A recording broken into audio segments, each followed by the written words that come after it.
इंसान इस ज़मीन पर कदम रखते ही इस दुनिया को समझने, इसकी बनावट, निज़ाम और राज़ों को जानने की जस्तजू में लग गया और उसने कायनात में ऐसी निशानियां देखी जिसने उसे सोचने पर मजबूर कर दिया कि ये दुनिया बिना किसी खालिक के नहीं चल रही और न ही इतना पेचीदा निज़ाम बिना किसी खालिक के कंट्रोल के चल सकता है। इस सवाल का जवाब अल्लाह ने अपने पैगंबरों पर नाजिल करदा आसमानी किताबों में दिया। लिहाजा जब कुरैश मक्का हज़रत मोहम्मद सल्लल्लाहु अलैहि वसल्लम से कोई मोजज़ा दिखाने को कहा करते तो हुज़ूर पाक सल्लल्लाहु अलैहि वसल्लम उन्हें यही जवाब देते कि यह कुरान ही आपका सबसे बड़ा मोजज़ा है, क्योंकि यह किताब न सिर्फ उस ज़माने के वाक़ियात और हालात और तमाम मसाइल के लिए नूर और हिदायत थी, बल्कि आने वाले ज़माने के लिए भी मशाले राह है, जिसमें फल्कियात, नबातियात, फिज़ियात, मबादिल तिबियात, अर्जियात और रियाजियात की बेशुमार बातें और हैरत अंगेज राज मौजूद है, जिसे आज की जदीद साइंस दरियाफ्त कर रही है और हैरत से इस मुक़द्दस किताब की तरफ देख रही है जो 1500 साल पहले अरब के बंजर सहरा से निकला, जहाँ साइंस और टेक्नोलॉजी का नामो निशान तक नहीं था। इस मुक़द्दस कलाम में इस कायनात के बेशुमार राज मौजूद है, जिनमें से चंद एक निकात का हम जिक्र करेंगे।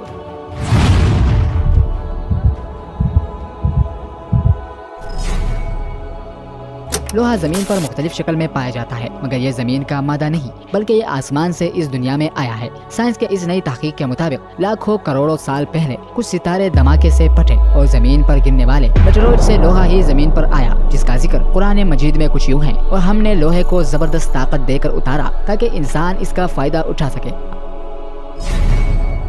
आज से 1400 साल पहले जब कॉस्मोलॉजी का इल्म मौजूद नहीं था और न ही टेलीस्कोप की दरियाफ्त हुई थी, उस वक्त कुरान मजीद ने इस कायनात के बारे में कहा था और आसमान को हमने अपनी कुदरत से बनाया और बेशक हम इसे फैलाते जा रहे हैं। इसकी तस्दीक 20वीं सदी के साइंसदान स्टीफन हॉकिंग ने अपनी किताब a brief history of time में की है। हॉकिंग ने लिखा है कि ये कायनात फैल रही है और यह इस सदी की सबसे बड़ी दरियाफ्त है। इस आयत की तशरीह में मशहूर मुफक्किर इब्न अरबी ने भी अपनी तहरीरों में लिखा है कि अल्लाह की तख्लीक का यह अमल मुसलसल जारी है और ये कायनात फैलती जा रही है।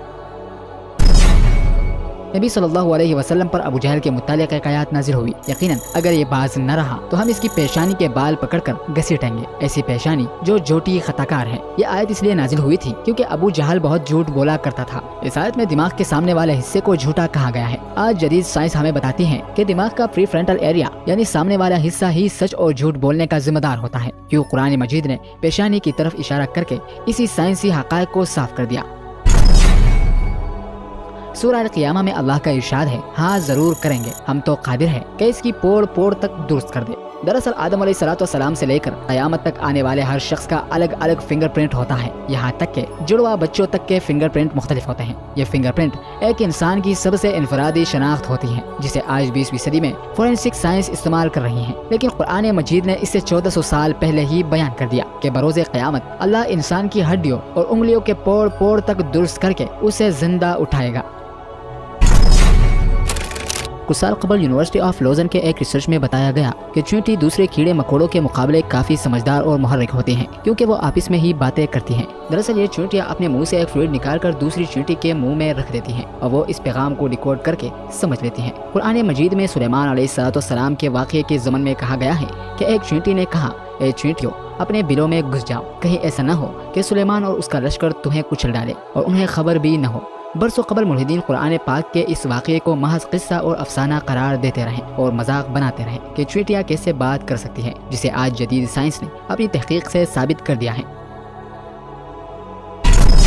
कुरान मजीद में मैथमेटिकल कैलकुलेशन के भी हैरान कर देने वाले हक़ाइक़ और इशारे मौजूद है। मसलन कुरान मजीद में लफ्ज़ अल-बहर यानी समंदर 32 मरतबा आया है और लफ्ज़ अल-बर यानी ज़मीन 13 मरतबा आया है। रियाजी के परसेंटेज के उसूल के तहत दोनों नंबर्स को जमा करें तो 45 का अदद निकलता है, यानी समंदर का तनासब 71% और ज़मीन का परसेंटेज 28% बनता है। और आज की जदीद साइंस हमें यह बताती है कि इस दुनिया में समंदर और ज़मीन का तनासब भी बिल्कुल इतना ही है। लिहाजा ये कोई इत्तेफाक नहीं हो सकता कि इतने एक्यूरेट परसेंटेज कुरान मजीद में मौजूद हो। ये सिर्फ उसी का कलाम हो सकता है जिसने समंदर और खुश्की की तख्लीक की हो।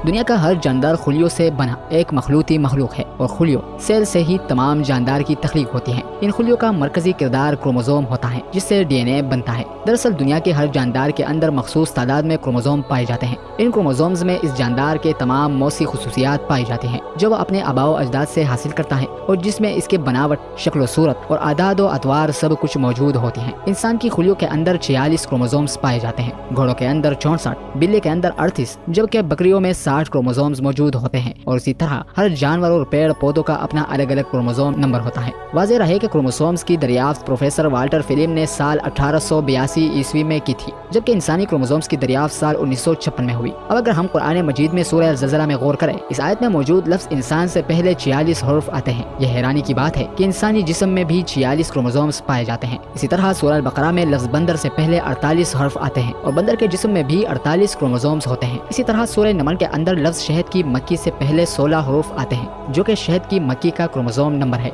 सूरह इमरान में लफ्ज़ घोड़ा से पहले 64 हर्फ आते हैं। घोड़ों के खुलियों में भी तादाद इतनी ही है। और इसी तरह सूरह काफ में लफ्ज़ ऊँट से पहले 74 हरूफ आते हैं, जो ऊँट का क्रोमोसोम नंबर है।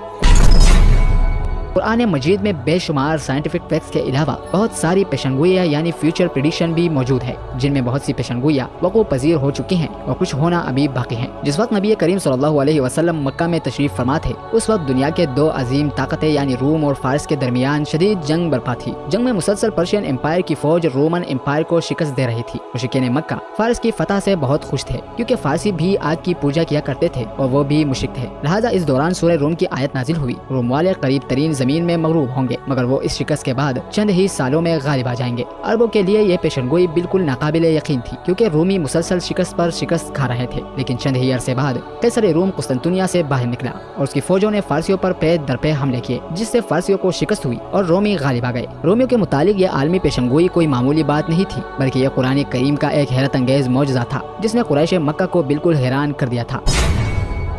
9 हिजरी में जब रसूलुल्लाह सल्लल्लाहु अलैहि वसल्लम की क़यादत में मुसलमानों ने मक्का को फतह किया, तो फतह मक्का के दिन नबी पर यह आयत नाजिल हुई, बेशक अल्लाह मुसलमानों से राजी हो गया है और उन्हें जल्द ही फतह नसीब हुई और अब मजीद बहुत सी नेमतें भी देंगे जिन्हें वो लेंगे। अल्लाह ने इन आयात में मुसलमानों को फतह मक्का के बाद कई जंगों में फतह की खुशंजी दी है। तारीख गवाह है कि फिर मुसलमानों ने खैबर, हुनैन, तबूक और खुलफा के दौर में बेशुमार इलाके फतह किए और मुसलमानों को माल गनीमत हासिल हुई। दुनिया में कोई ऐसी किताब नहीं है जिसके हर वर्क, हर आयत, हर जुमले में इतने राज छुपे हों। आज से 1400 साल पहले किसी इंसान के लिए ऐसा किताब लिखना नामुमकिन था। यह सब वही बता सकता है जिसने यह सब बनाया हो, जो इस कायनात और तमाम मखलूक का खालिक हो। कुरान मजीद के और कितने राज और पेशनगोइयाँ मुस्तकबिल में सामने आएंगी, ये तो वक्त ही बताएगा। लेकिन ये बात वाज़ेह है कि इंसानी दिमाग का कुरान मजीद को समझने का ये सफ़र अभी नामुकम्मल है और ये सफ़र अपनी मंजिल की जानिब रवा है। मोअज़्ज़िज़ नाज़रीन, अगर आपको हमारी ये वीडियो पसंद आई तो इस वीडियो को लाइक और शेयर कर दीजिएगा और हमारे अपने चैनल दास्तान कुरान को ज़रूर सब्सक्राइब कीजिएगा।